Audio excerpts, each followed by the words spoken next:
Title: A racist Frenchman tried to talk down on Ibrahim Traoré of Burkina Faso, but what Ibrahim did shocked everyone. It was a hot afternoon in Ouagadougou, the capital of Burkina Faso. The city buzzed with excitement. President Ibrahim Traoré was scheduled to speak at an international conference on African independence and self-reliance. Delegates from around the world filled the grand hall. Cameras flashed. The air was thick with anticipation. Then, he entered. A tall, pale man in an expensive gray suit strode into the hall. His name was Pierre Lafleur, a wealthy French businessman with deep political ties. He wasn't on the guest list, but his money and influence had found him a seat in the front row. Many delegates exchanged uncomfortable glances. Something about his presence didn't sit right. Ibrahim entered the room not in a traditional robe, but in full military uniform, crisp, brown camouflage with his signature red beret. Medals gleamed across his chest. He walked with the confident poise of a soldier who had seen the battlefield and led from the front lines. It reminded many in the audience of the recent uprising, when Ibrahim stood firm against terrorist groups in the northern regions of Burkina Faso, earning the admiration of his people. As he began to speak about Africa's right to define its future, Pierre stood up. He raised his voice and said, "Enough of these fantasies. Africa has always needed France. Without us, you are nothing." Gasps filled the room. Some delegates tried to hush him, but Pierre only grew louder. "This is the problem with your people. Too much pride, too little reason." The room fell silent. All eyes turned to Ibrahim. He didn't flinch. He simply stared at Pierre, calm and composed. Then, with a slight smile, he said, "Sir, allow me to tell you a story. There is a place in the Sahel," Ibrahim began, his voice deep and steady, "a village surrounded by desert and danger. But its people are lions, proud, resilient. Once, I was sent there as a young captain. The region had fallen to insurgents, and no one dared step foot in it. But we did, we went in, not with arrogance, but with the will to protect." He paused, letting the words settle. The room listened in rapt silence. One night, we were surrounded, ammunition low, food gone, communication cut. I looked into the eyes of my men. They were scared, but they stood. We fought through the night. We did not retreat. Because we were not there to conquer. We were there to defend our mothers, our brothers, our land. Pierre scoffed audibly. "And what has that achieved? You're still poor, still dependent." Ibrahim's eyes narrowed slightly. He walked from behind the podium, standing closer to Pierre. "We are poor, yes. But we are not weak. We are not dependent. The same village today grows its own crops, teaches its own children, and protects its own borders. Not with French troops. With its own sons and daughters." He stepped back and added, "You confuse material wealth with greatness. But the true lion is not measured by gold. It is measured by courage." The audience erupted into applause. When the applause faded, Ibrahim returned to the podium. His eyes scanned the hall. "There are many chains," he said slowly, "that do not rattle. Chains that are invisible, yet strong. We wear them like silk, thinking we are dressed in dignity, when in truth, we are bound." He tapped his chest lightly. "These medals, this uniform, they are symbols. But they must not become illusions." The screen behind him lit up, showing satellite images of Burkina Faso's gold mines, vast and rich. Then photos of French corporate logos appeared, next to reports of mineral exports and depleted villages.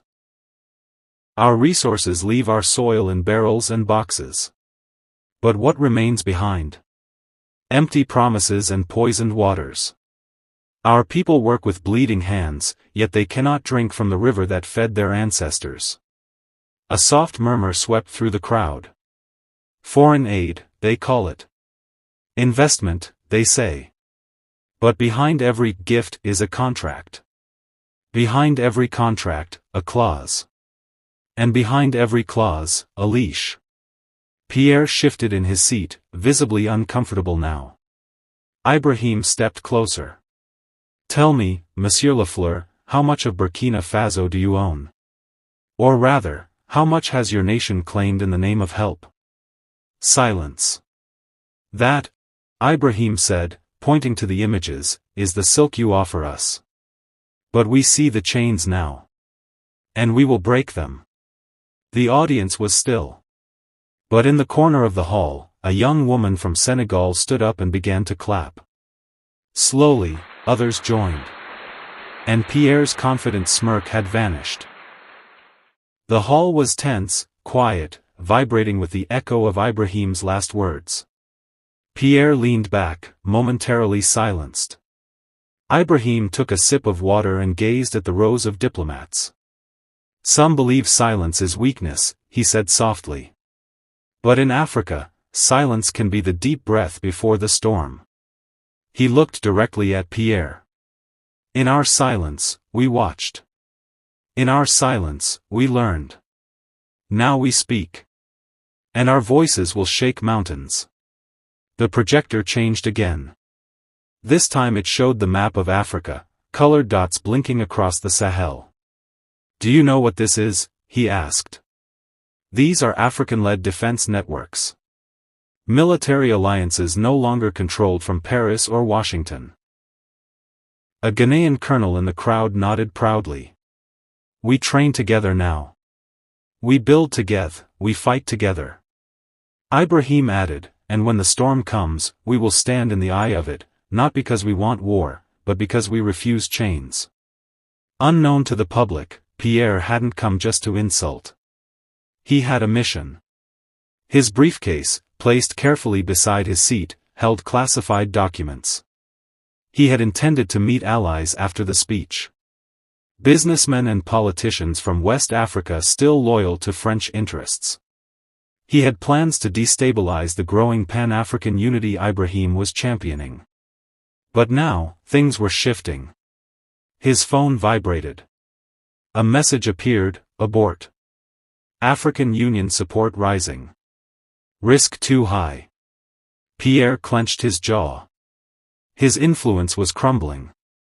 Just as the conference neared its end, an unexpected announcement came. A diplomat from Mali stood and declared, Burkina Faso is not alone. As of today, Mali and Niger join in rejecting colonial influence. Flags were raised. But one flag had a twist, a new symbol added overnight. A black lion in the center of the Pan-African green and gold. What is that? Pierre asked. It is the symbol of the lions, Ibrahiim said. Of a united Sahel. The room erupted in cheers. A journalist in the back began streaming live.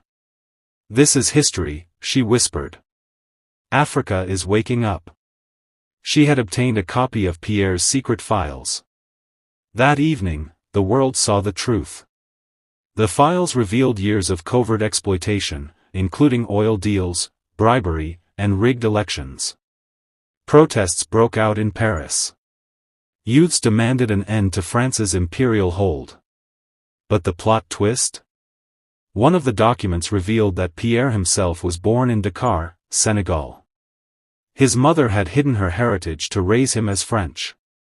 Pierre, the loudest voice of racism in the room, was half African. What? The irony stunned the world. Oh my God. The very man who insulted Africans was one by blood. It was not just hypocrisy, it was self-denial born of shame. Weeks later, Ibrahiim returned to the Sahel. This time not with guns, but with schools, wells, and solar panels. He visited the village of lions. The same place once soaked in blood now rang with laughter. He told them, "You were never forgotten. You are the heart of this land." Pierre fled the country. His assets in Burkina Faso were seized. He was last seen in a quiet suburb of Brussels, still bitter, still confused how a man in uniform had outwitted him, and how the truth of his own origin had been exposed. His influence was gone. History had turned its page. Ibrahim stood before students at a village school. They wore uniforms, not military ones, but bright African prints. He said, "Never let anyone define you by your past.